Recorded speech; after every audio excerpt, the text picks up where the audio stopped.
un día en la casa del Señor. Y yo quiero decirte que en Dios no hay casualidades. A lo mejor tú crees que viniste a ver al que le decían esto del Padre, pero lo que no sabes es que Dios te trajo para hablarte este mensaje. ¡Aleluya! ¿Sabes por qué? Porque el tiempo se está acabando.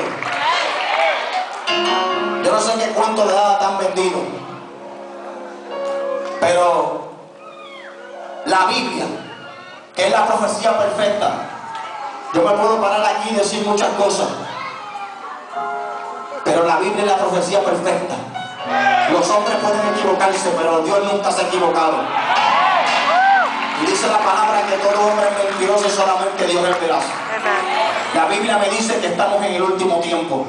Por eso es que vemos el mundo como está. Un mundo que está, mi alma adora a Dios, pasando angustia, pasando necesidades.